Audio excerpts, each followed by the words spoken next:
आप देख रहे हैं माय पीडीए, मैं हूं आपके साथ असलम अब्बास। बिहार विधानसभा चुनाव को लेकर एनडीए में सीटों के बंटवारे के बाद एक तरफ नीतीश कुमार की नाराजगी की बात हो रही है तो दूसरी तरफ भाजपा ने 71 उम्मीदवारों की पहली लिस्ट जारी कर दी है।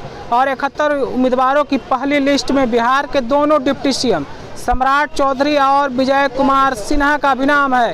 सम्राट चौधरी तारापुर विधानसभा जो कि मुंगेर में है, वहां से चुनावी किस्मत आजमाते हुए नजर आएंगे, तो दूसरे डिप्टी सीएम विजय कुमार सिन्हा लखीसराय से चुनावी मैदान में होंगे। लेकिन इस 71 सीटों में सबसे बड़ा जो नाम है वो नंद किशोर यादव का पटना मौजूदा समय में बिहार विधानसभा के निवर्तमान स्पीकर हैं, उनका नाम कट गया है।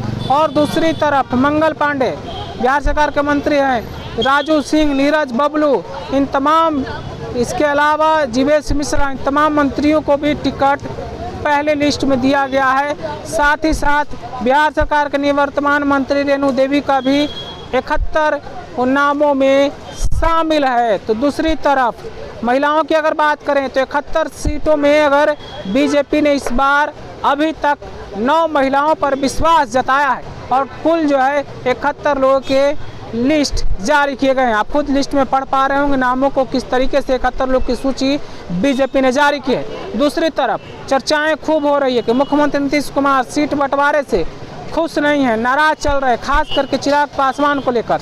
और इसी बीच में भाजपा ने अपने 71 प्रत्याशियों के नाम का ऐलान कर दिया है। अब ये सब लोग अपने अपने क्षेत्र में नामांकन के लिए जाएंगे और नामांकन के बाद चुनावी तैयारी में लग जाएंगे। सबसे बड़ा जो नाम है सम्राट चौधरी डिप्टी सीएम तारापुर विधानसभा चुनाव से अपनी किस्मत आजमाएंगे, तो दूसरी तरफ विजय कुमार सिन्हा लखीसराय से चुनावी किस्मत आजमाते हुए नजर आएंगे। अगर बीजेपी की बात करें तो 2020 विधानसभा चुनाव में बीजेपी ने 110 सीटों पर चुनाव लड़ा था, जिसमें 74 सीटों पर कामयाबी मिली थी।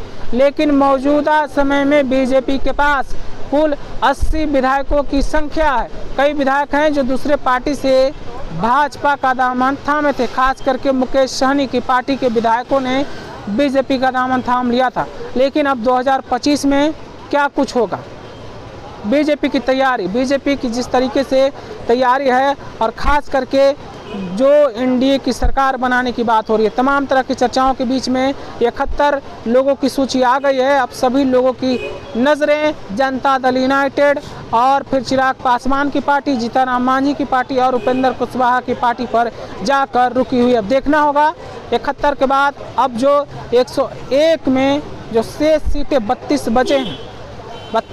बचे हैं, यानी कि उसमें से अब किनको प्रत्याशी बनाया जा सकता है। फिलहाल आप अपनी राय क्या रखते हैं इस पहली लिस्ट के बारे में कमेंट में हमें ज़रूर बताइएगा। आपका बहुत बहुत शुक्रिया।